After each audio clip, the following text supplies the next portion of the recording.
I threw a celebration for my wife, our 45-year wedding anniversary. But by 8:30 that night, the entire room was down to just 2 empty chairs. At the same moment, my phone vibrated. It was my daughter-in-law. She was posting photos from a victory party in Atlanta. My son was there. The kids were there, all smiling. Her message came last. "Dad, don't make a big deal out of this. Mom doesn't even remember what today is anymore." I looked over at my wife, and in that moment I realized something. What they wanted was never an apology. Before I tell you what happened after that night, if you're listening to this story right now, please subscribe to the channel and leave a comment telling me where you're listening from. I read every single one. Now, let me tell you this. What started to change happened the moment the restaurant door closed behind us. After that moment, I stayed right where I was, at the table I had reserved. I didn't stand up. I didn't call anyone else. The server leaned in and quietly asked if we wanted the food cleared. I nodded, not because I was hungry, but because I didn't want my wife to sense that something was wrong. Rosalind sat across from me, both hands resting on the tablecloth. Her eyes moved around the room, full of expectation. She asked softly, as if afraid to disturb anyone. "They're just running late, right?" I told her they were on their way. It was a sentence I had used for 45 years. Every time I needed to shield my family from an uncomfortable truth. The restaurant grew dimmer. Other tables finished their meals one by one. The clinking of glasses faded. I realized something then. In all my years at sea, I had waited in heavy fog for days at a time. But time had never moved as slowly as it did that night. Rosalind adjusted her light blue silk dress. She had picked it out a week earlier. Every morning she opened the closet, looked at it, and asked me if today was the special day. I always said yes. And she smiled, like a child promised a gift. I opened Facebook again, this time paying closer attention. Under Sloane's photo were dozens of congratulatory comments. "Congrats on the new beginning. Well deserved after all that hard work. A huge win." No one mentioned Savannah. No one mentioned the 2 old people sitting 300 miles away. I looked at the photo. Wyatt stood beside his wife, his hand resting on her shoulder. It was the same way he used to stand next to his mother when he was little, whenever he felt scared. I wasn't angry that he didn't come. I was angry that he let someone else redefine what our family was. Rosalind asked again, "Are you sure this is the right place we booked?" I said, "I was sure." And I felt my voice crack. When dessert arrived, I finally got a message from Wyatt.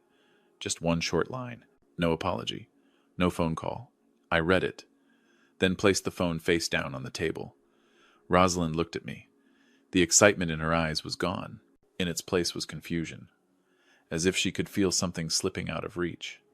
She asked, "Today, whose birthday is it?" I clenched my hands beneath the table. I didn't correct her. I just told her it was the day we met. She smiled. That smile pierced my chest harder than any storm I had ever sailed through. We left the restaurant when the streets were quiet. I opened the car door for her like I had done for decades. When I sat behind the wheel, I realized I had forgotten what it felt like to drive in a silence this heavy. Rosalind gazed out the window and whispered that Savannah was beautiful at night. When we got home, she asked why there was no cake. I told her maybe it would arrive late. She nodded, then sat on the couch, her hand searching for the thin blanket. I stood in the living room and looked around the house that had held my entire life. The photos on the walls, the keepsakes from my voyages at sea. Everything was there, except one thing, my son's presence. That night, Rosalind went to sleep early.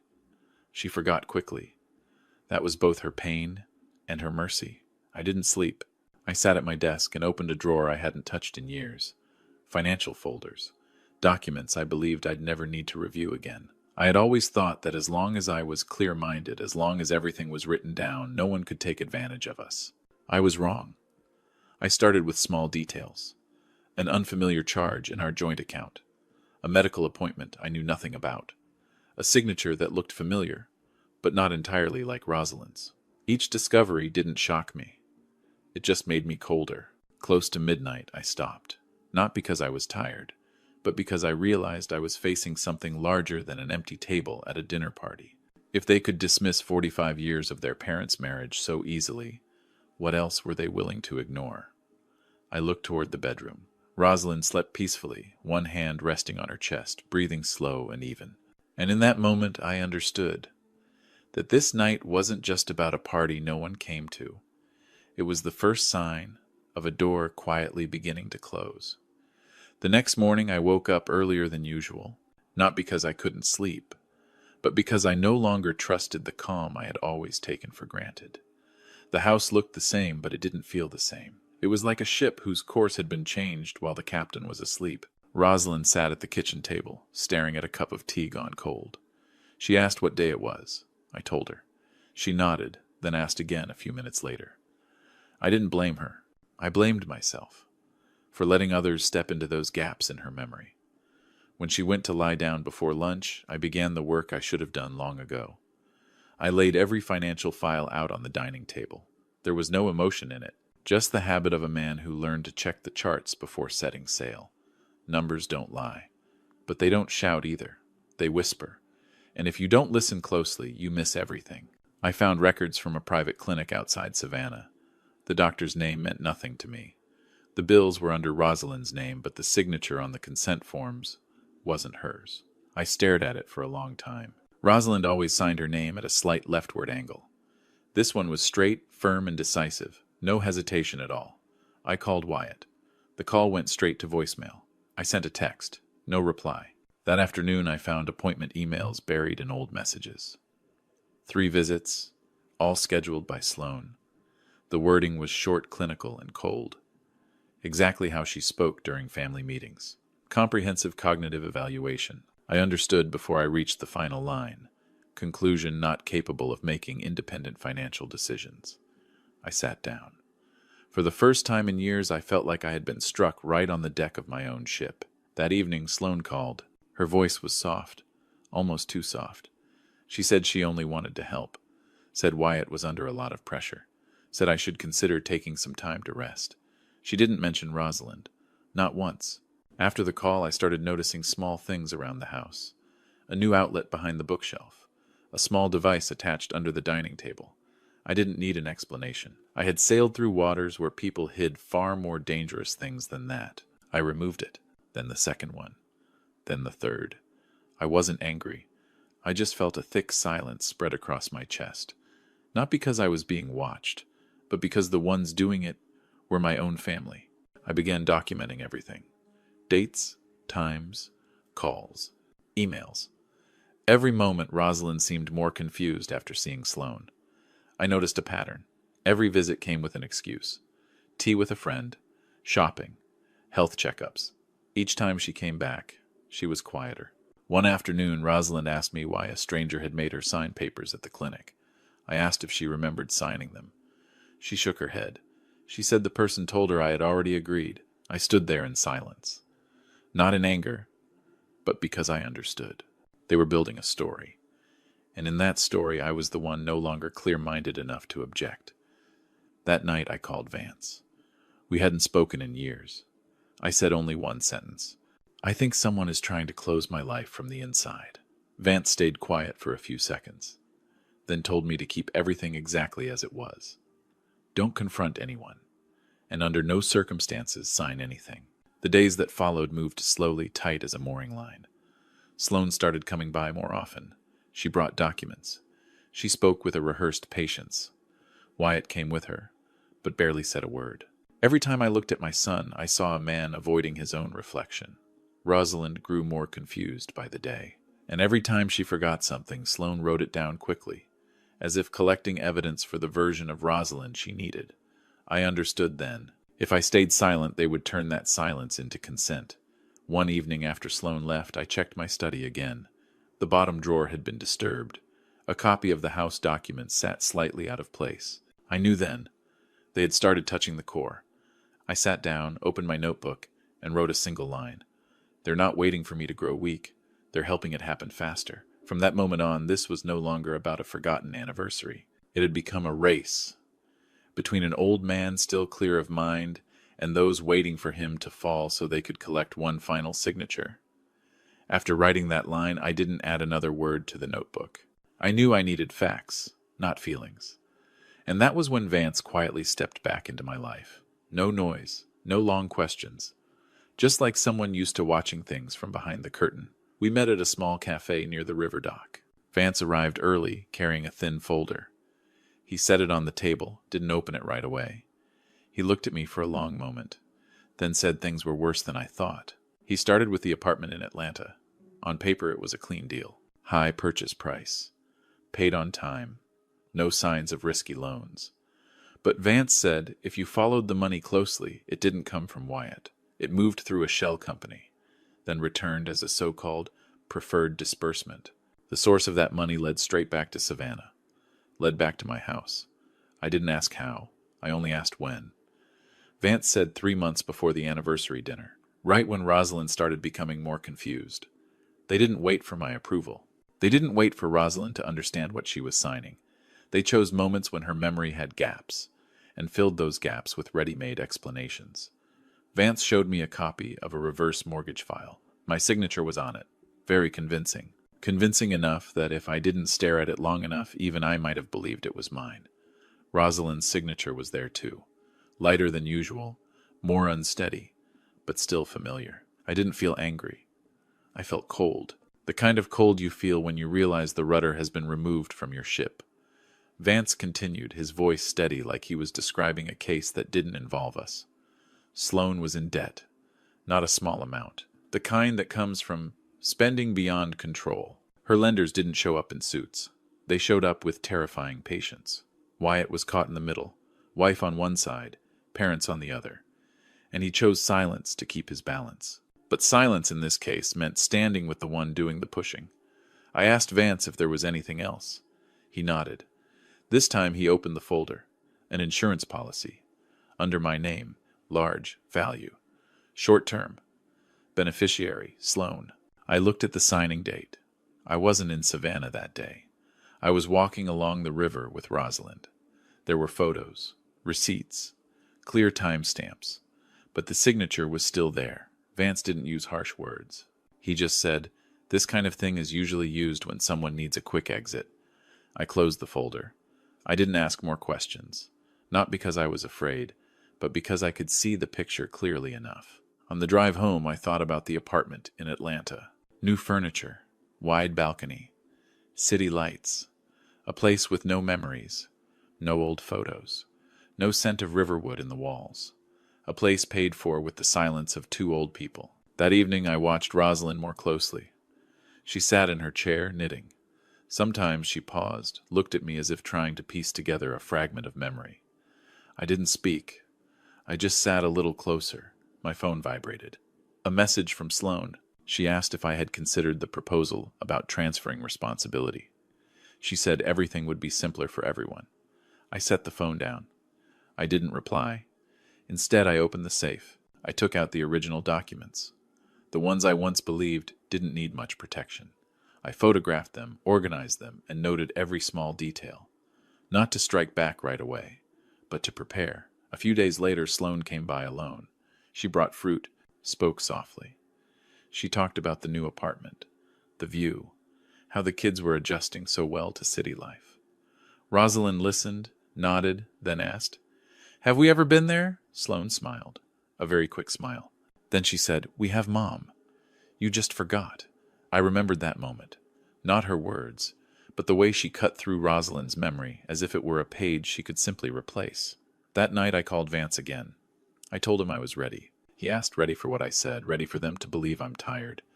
Vance was quiet for a moment. Then he said, "If you want to end a dirty game, sometimes you have to let the other side believe they've already won." I looked around the house.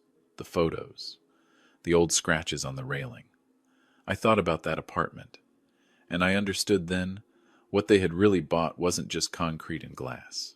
They bought my absence. And if that was what they wanted, I would let them feel what it's like to walk into a house they believe already belongs to them, only to find it has been waiting to be exposed. I began to slow down. On purpose. No objections. No more questions. I let Sloane believe what she was seeing was real exhaustion. An old man finally reaching his limit. I called Wyatt first. This time he picked up. I told him my health wasn't good, that I didn't want to handle paperwork anymore, that I needed to get everything organized and simplified. On the other end of the line, I heard a quiet exhale, like a weight had just been lifted. 2 days later, Sloane showed up with a man in a dark suit. She introduced him as her personal lawyer. Her voice was lower, more careful now, but her eyes couldn't hide the excitement. She said I was thinking clearly, and just in time, I invited them into the living room. Rosalind sat beside me, hands resting on her lap, eyes drifting. I saw Sloane glance at her briefly, then look away as if she was already used to Rosalind no longer being a factor. I said I wanted a proper meeting, a small dinner, like a farewell to old responsibilities, I said. Sloane nodded immediately. Wyatt hesitated for a second, then nodded too. That evening I set the table in the dining room. No flowers, no music, just enough light. I wanted everything visible, no shadows. Sloane placed a thick stack of papers in front of me. She explained each section, each line in a carefully practiced, patient tone. She said this was the best way, the fastest way, the least stressful option for Rosalind. I listened to everything. I didn't interrupt. I asked only one question. If I sign, does it all end here? She smiled and said, Of course. I stood up and walked to the file cabinet. I brought out another folder and placed it beside hers. Sloane froze for just a moment, then kept smiling. She thought they were just old documents. I opened my folder first. I didn't raise my voice. I read slowly, line by line. The reverse mortgage copy, the signing date, the amount, the money routed through an intermediary company. I paused right as I looked at Wyatt. His face drained of color. He understood immediately. Sloane's lawyer sat up straight. He started asking questions. I didn't answer. I simply turned to the next page. Recorded conversations. Nothing dramatic. Just everyday language. About placing Rosalind in a more cost-effective facility. About speeding things up. About how Ben isn't as sharp as he used to be. The room grew so quiet I could hear the wall clock ticking. Sloane jumped to her feet. She said it was a misunderstanding. She said someone was manipulating me.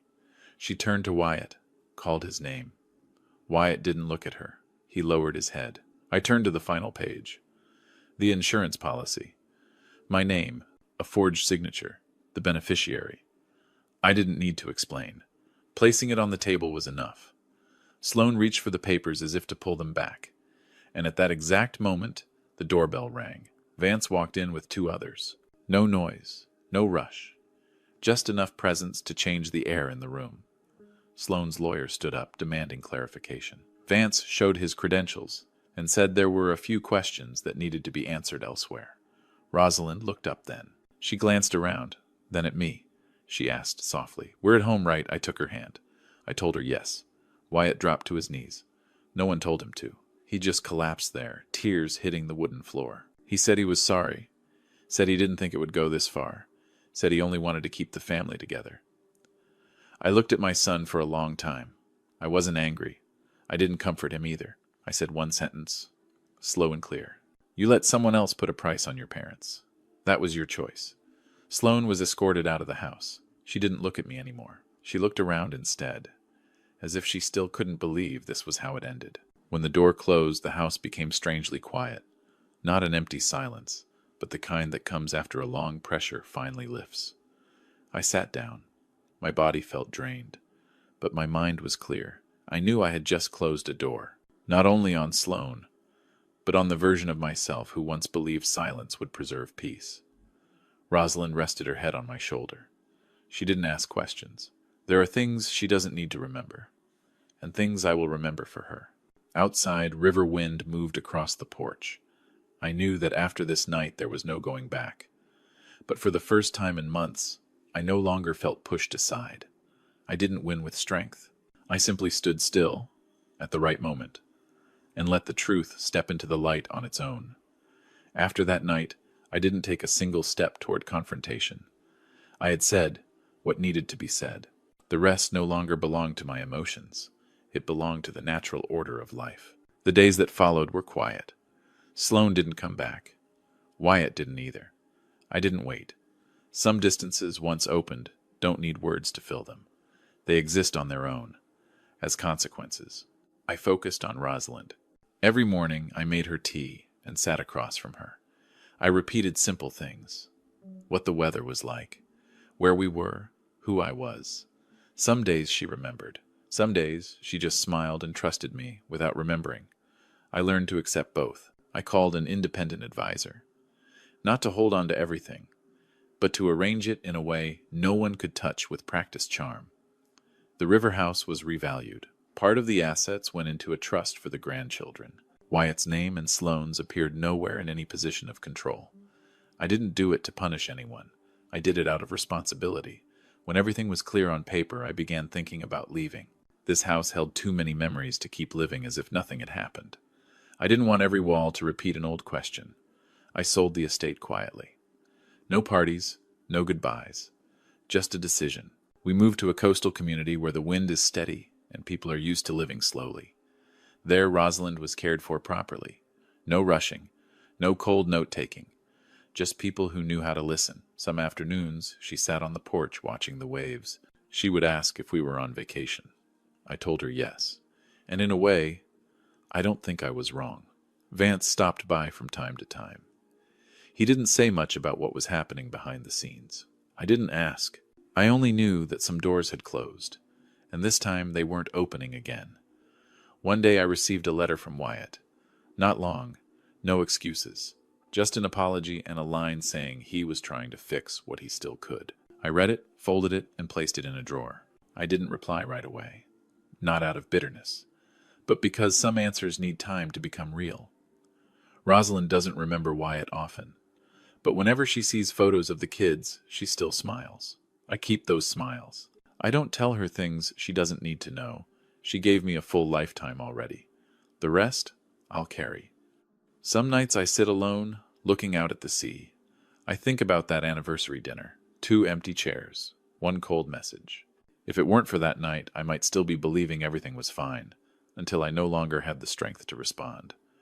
I came to understand something late, but clearly, family isn't something you preserve through endless tolerance. When someone starts seeing you as a number, your job isn't to beg them to remember who you are. It's to remind yourself to stand upright. Rosalind steps out onto the porch and takes my hand. She asks what I'm thinking about. I tell her I'm listening to the waves. She nods, as if that answer is enough. I don't need to prove anything anymore. No victory, no recognition. I just need to know that when everything was tested, I didn't trade my dignity to hold on to a version of love that had already warped. Life after 70 isn't about starting over. It's about living what remains, with integrity. If you're listening to this story and wondering what you would do in that situation, I don't have grand advice. I only know one thing. When your silence is being used against you, speak once.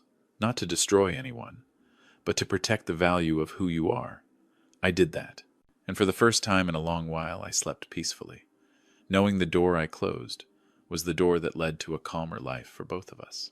If you stayed with me until the end of this story, thank you for taking the time to listen. If it made you think, please like, subscribe, and share, so others who may be in a similar place know they are not alone. The lesson I took from all this is simple. Family is where love begins, but dignity is something no one has the right to take away, not even those closest to you. When you learn to value yourself, you don't lose real family. You only filter out what was false. Thank you for being here, and I wish you the clarity to protect the most important values of your life.